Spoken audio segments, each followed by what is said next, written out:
واہ، تم واقعی چلاک آدمی ہو گلاب سنگھ۔ تو پھر ہمارے تمہارے درمیان یہ طے پایا؟ جی سرکار۔ گلاب سنگھ اپنی جگہ سے اٹھ کر کھڑا ہو گیا۔ میجر والٹن نے ایک بار پھر ہاتھ آگے بڑھا دیا، لیکن گلاب سنگھ نے دونوں ہاتھ جوڑ کر ماتھے سے لگا لیے۔ نہیں سرکار، ابھی یہ نہ کریں۔ کیوں؟ میجر والٹن حیرت سے بولا۔ اب تو ہم دوست بن گئے ہیں۔ نہیں سرکار، پرانا حساب کتاب ہے۔ ابھی ہم دوست نہیں بنے سرکار، ابھی تو ہم بیوپار کر رہے ہیں۔ ابھی ہم بیوپاری ہیں سرکار۔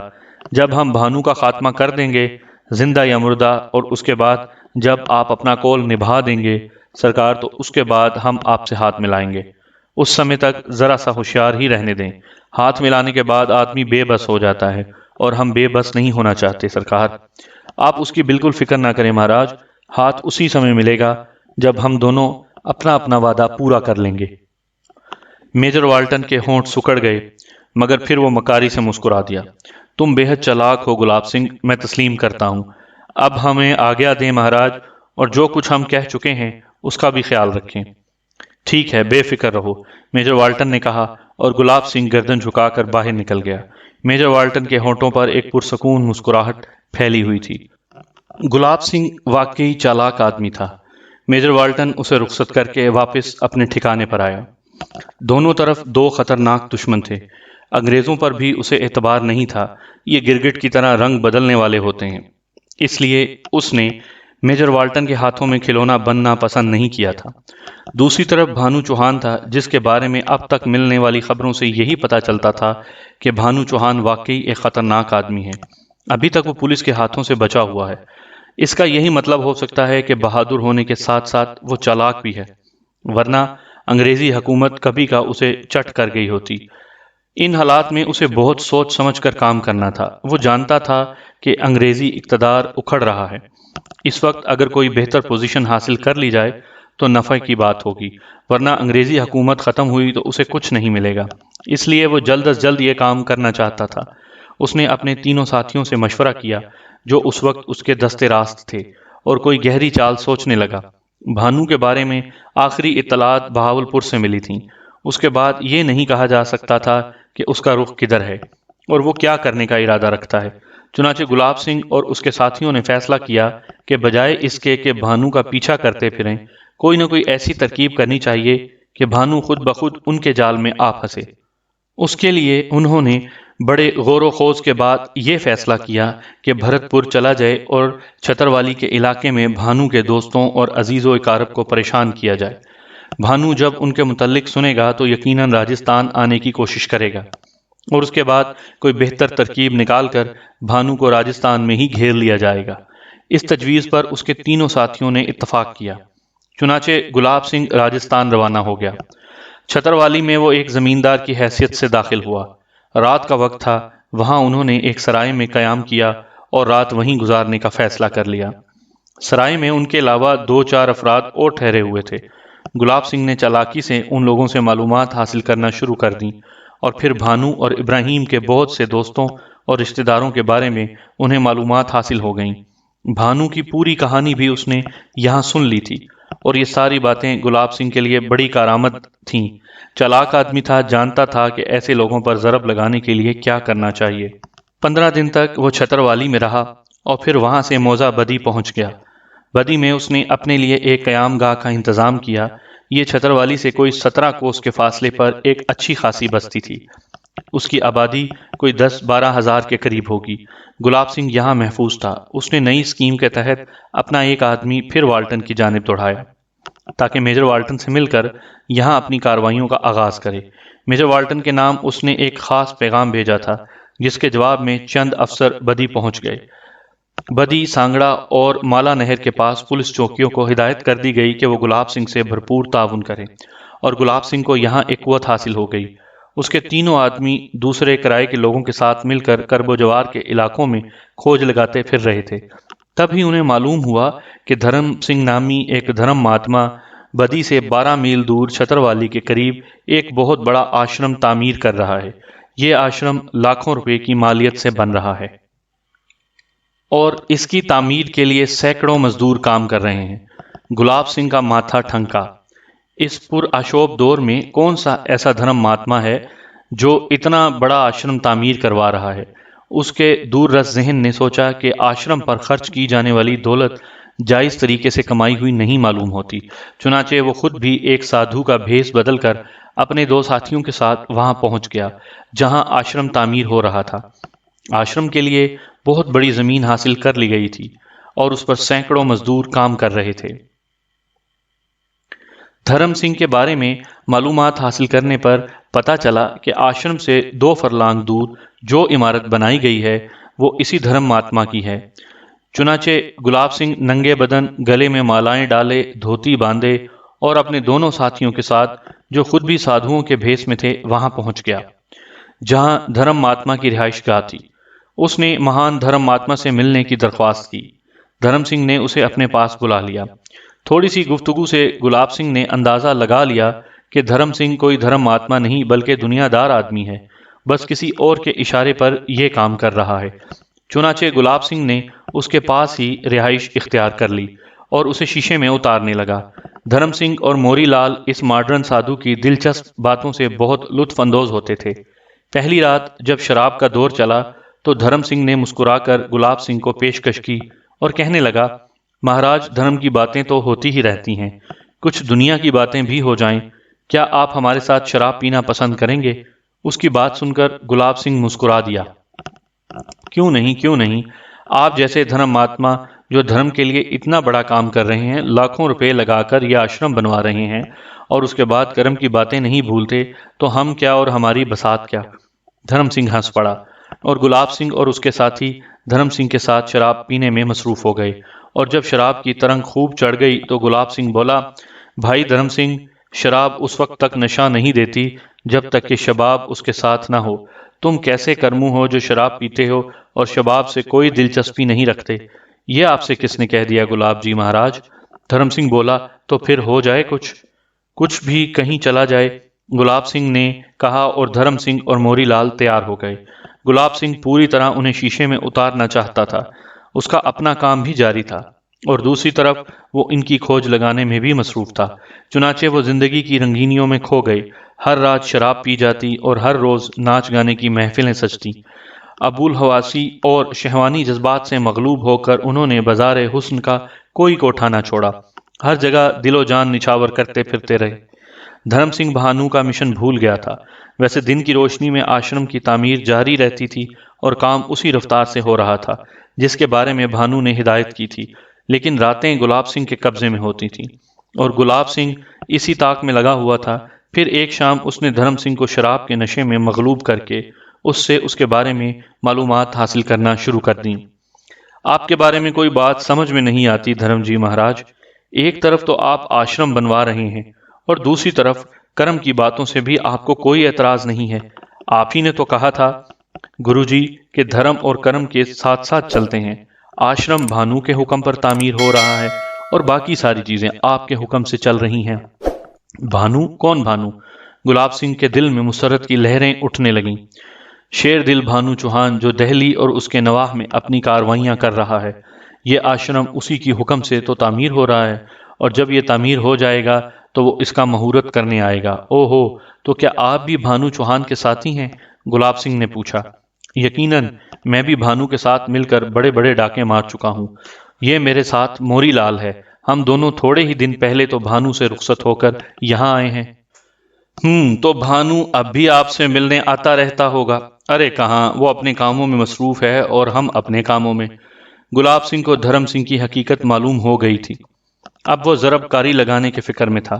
بہت سوچ بچار کے بعد اس نے فیصلہ کر لیا کہ موری لال اور دھرم سنگھ کو قتل کر دیا جائے۔ آشرم کی تعمیر میں تو ابھی دیر لگے گی، نہ جانے کتنا وقت لگ جائے اور بھانو کب مہورت کرنے آئے۔ اگر یہ کام ابھی شروع ہو جائے تو بھانو کو یقیناً یہاں آنا پڑے گا۔ چنانچہ ایک رات اس نے اپنے پروگرام کی تکمیل کے لیے تیاری شروع کر دی۔ اس نے دھرم سنگھ کو موزہ بدی سے کافی فاصلے پر پینے پلانے کی دعوت دے ڈالی تھی۔ کچھ ناچنے والیوں کو بھی یہاں مدعو کر لیا گیا تھا۔ چنانچہ شراب و شباب کا دور شروع ہو گیا، ہر ایک نے پی اور نشے میں آنے لگے۔ اسی دوران گلاب سنگھ نے دھرم سنگھ اور موری لال کے گلاسوں میں زہر ملا دیا۔ طوائفیں رقص کر رہی تھیں اور یہ دونوں بد مست ہو رہے تھے۔ دونوں نے اپنے گلاس اٹھائے اور ہونٹوں سے لگا لیے۔ جو ہی ان کے گلاس خالی ہوئے، گلاب سنگھ نے پھر پر کر دیے، لیکن دھرم سنگھ کی حالت کچھ خراب ہونے لگی تھی۔ اس نے مزید پینے سے انکار کیا، لیکن گلاب سنگھ کے اصرار پر مجبور ہو گیا۔ انہوں نے نئے گلاس آپس میں ٹکرائے اور گھٹا گھٹ پی گئے۔ زہر ایسا سریل اثر تھا کہ دھرم سنگھ کی رگوں میں چنگاریاں دوڑنے لگیں اور چند ہی لمحوں کے بعد اس کے ہونٹوں کے کنارے سے نیلے نیلے جھاگ بہنے لگے۔ تقریباً یہی کیفیت موری لال کی تھی اور ان کے بدن تھر تھر کانپ رہے تھے۔ تھوڑی دیر کے بعد انہوں نے وہیں دم توڑ دیا۔ اس دوران میں گلاب سنگھ نے موزہ بدی کے تھانے دار کو بھی اطلاع کرا دی تھی۔ چنانچہ تھانے دار آیا اور اس نے دھرم سنگھ اور موری لال کی لاشیں اپنے قبضے میں کر لیں۔ اس نے آشرم کی تعمیر بھی رکوا دی اور اعلان کرا دیا کہ بھانو چوہان کے 2 اہم آدمی پولیس کے ہاتھوں مارے گئے ہیں۔ یہ اعلان گلاب سنگھ کے مشورے سے کروایا گیا تھا اور اس کے ساتھ ہی گلاب سنگھ نے دوسرے دن سے اپنی دوسری کارروائیاں شروع کر دیں۔ وہ پہلے ہی پتہ چلا چکا تھا کہ بھانو اور ابراہیم کے قریبی عزیز کہاں کہاں رہتے ہیں۔ چنانچہ ان لوگوں پر پولیس نے مظالم توڑنا شروع کر دیے۔ کئی گرفتاریاں عمل میں آئیں، مار پیٹ ہوئی، ایک آدھ خون بھی ہو گیا اور بھانو کے رشتہ داروں میں ابتری پھیل گئی۔ گلاب سنگھ ان تمام کاموں کے بعد اطمینان سے اپنی قیام گاہ میں پہنچ کر بھانو کا انتظار کرنے لگا۔ اس کے آدمی چاروں طرف پھیلے ہوئے تھے۔ بڑا لمبا جال پھیلا دیا تھا اس نے۔ پولیس کے مخبر الگ جگہ جگہ بکھر گئے تھے۔ گلاب سنگھ نے انہیں بتا دیا تھا کہ بھانو آئے گا اور ضرور آئے گا، بس کچھ ہی وقت جاتا ہے کہ شیر اپنی کچار سے نکلنے والا ہے۔ اب جس طرح بھی اس پر ہاتھ ڈالا جا سکے، بہر صورت کامیابی ہی کامیابی ہے۔ سامعین کرام، آپ سن رہے تھے ناول جلاد کی قسط نمبر 18، جس کے مصنف ہیں ایم اے راحت۔ ابھی اس سلسلے کی مزید 3 اقساط باقی ہیں۔ قسط نمبر 19 سننے کے لیے اگلی ویڈیو کا انتظار کیجیے۔